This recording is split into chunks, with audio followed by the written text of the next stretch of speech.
So today I'll be showing you how to check the available storage space on your USB flash drive, like what's the capacity and how much storage space you have available. So first things first, connect your USB flash drive to your Samsung phone. Now, if you have one of the newer USB flash drives with a Type-C connector, you can just connect it directly to the Type-C port of your Samsung phone.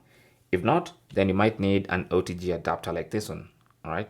So connect the USB flash drive to the adapter and then the adapter into your Samsung phone. All right.